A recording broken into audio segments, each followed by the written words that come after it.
নমস্কার, আমি নমিতা। আমার চ্যানেলে আপনাদের সবাইকে স্বাগত। আজকে আমি বোয়াল মাছ রান্না করব। তাহলে প্রথম থেকে আমি শুরু করছি। বোয়াল মাছ এখন আগে প্রথমে কেটে নিই, তারপরে আমি রান্না করব। এই যে বোয়াল মাছ, এই বোয়াল মাছটা আজকে আমি রান্না করব। দেখুন এরকম বড় বোয়াল মাছ, একেবারে হা হয়ে আছে। এই যে এই মাছটাকে আমি এখন কাটবো। প্রথমে এগুলো আগে কেটে নেব, নাহলে ধরা যাবে না। বোয়াল মাছের যেহেতু আঁশ নেই, কাটতে তাড়াতাড়ি সুবিধা, তাড়াতাড়ি হয়ে যায়। এগুলো আগে ভালো করে পরিষ্কার করে নিয়ে তারপরে আমি কাটব।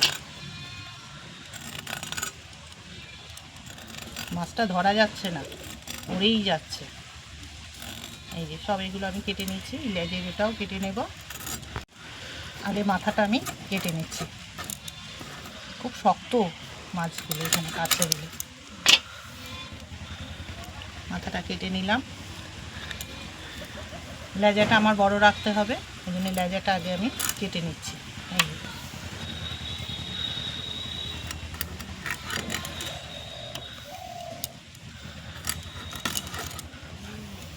কার কার খেতে ইচ্ছা হচ্ছে আমাদের বাড়ি চলে আসুন। আজকে আমি বোয়াল মাছ রান্না করব। এই যে আমার মাছ কাটা হয়ে গেছে, এইগুলো এবার বের করে দেবো। মাছের এগুলো বের করে দেবো। এই কানকোর যে পাশটা আছে এগুলো কেটে নেব। এখানটাই খুব শক্ত,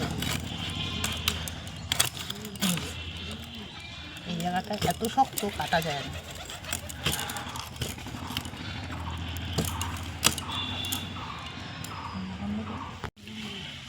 এই যে আমার মাছ কাটা হয়ে গেছে। এবার আমি এটাকে ধুয়ে টুয়ে নুন হলুদ মাখিয়ে আবার দেখাচ্ছি। এই যে মাছটা আমি ভেজে একেবারে চলে এসেছি, ভেজে নিয়ে এসেছি। পেঁয়াজ ঘষে নিয়েছি, রসুন একটু থেতো করে নিয়েছি, আর জিরের গুঁড়ো, লঙ্কার গুঁড়ো, হলুদ, লবণ, আর যে কড়াইয়ে তেল দেওয়া আছে। এবার আমি মাছটা বসাবো। একটু লাল লাল হয়ে গেলে তারপরে আমি পেঁয়াজটা দিয়ে দেবো। পেঁয়াজটা এবার দিয়ে দিলাম, মধ্যে পেঁয়াজটাও দিয়ে দিয়েছি। দিয়ে এবার একটু লবণ দিয়ে নাড়তে হবে।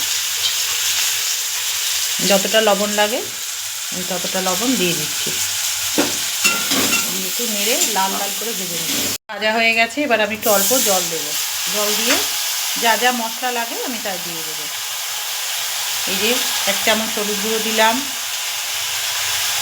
1 চামচ লঙ্কার গুঁড়ো দিলাম, আর 1/2 চামচ জিরের গুঁড়ো দিলাম।